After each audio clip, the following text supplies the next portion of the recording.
Hello बच्चों, चलिए प्रश्न को पढ़ते हैं। हैलाइड का नाम आईपीएससी पद्धति से लिखें। तो नीचे दिए गए ये हैलाइड, इसके नाम आईपीएससी पद्धति में लिखना है तथा इसको बताना है कि इसका वर्गीकरण किस में आएगा। ठीक है, इन दिए गए एलिलिक, एल्किल, बेंजिलिक, प्राथमिक, द्वितीयक, तृतीयक, वाइनिल या एरियल हैलाइड में। ठीक है बच्चों, तो हमें इन सब में यहाँ पर वर्गीकरण करना है। तो अब देखते हैं इस प्रश्न के उत्तर को देखते हैं। तो सबसे पहले समझते हैं इसकी मुख्य अवधारणा को। सबसे पहले मुख्य अवधारणा को समझते हैं। ठीक है, तो सबसे पहले अगर मुख्य अवधारणा को समझने का प्रयास करें, ठीक है, मुख्य अवधारणा को समझने का प्रयास करें तो यहाँ पर क्या है कि एल्किल हैलाइड, जो एल्किल हैलाइड दिया गया है उसका नामकरण, एल्किल हैलाइड का नामकरण, ठीक है, तथा उसका वर्गीकरण, ठीक है, ये इस प्रश्न की मुख्य अवधारणा है। ठीक है, इस प्रश्न की मुख्य अवधारणा है। संरचना की बात करें, दी गई है CH3 CH, इस पर CH3 लगा हुआ है, फिर से CH है, इस पर Br लगा हुआ है, CH3, ये संरचना दी गई है। ये जो संरचना है वो इस प्रकार से बनेगी।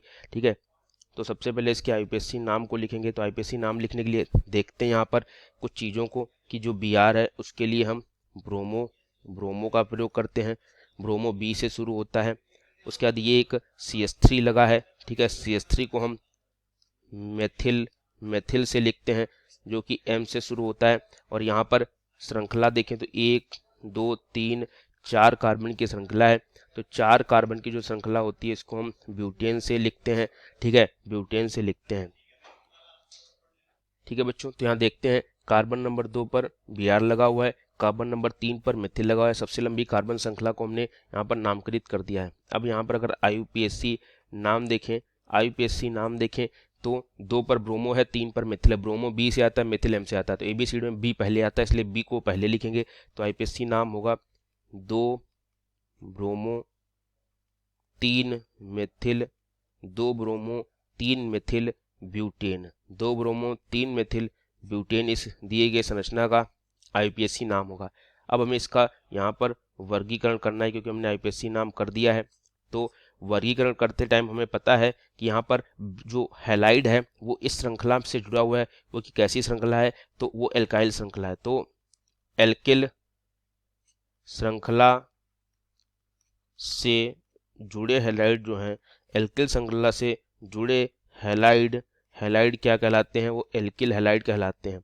ठीक है, एल्किल हैलाइड हो गया। लेकिन अब ये भी बताएंगे हम कि यहाँ पर ये प्राथमिक एल्किल हैलाइड है या द्वितीयक एल्किल हैलाइड है।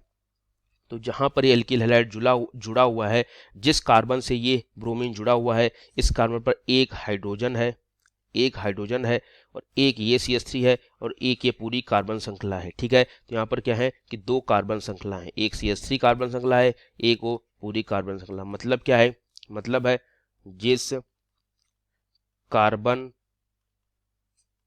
पर ब्रोमीन जुड़ा है उस पर 2 कार्बन श्रृंखला है, 2 कार्बन श्रृंखला तथा एक हाइड्रोजन है। तो हमें पता है अगर 2 कार्बन श्रृंखला एक हाइड्रोजन होता है तो इसको हम द्वितीयक एल्किल हैलाइड कहते हैं।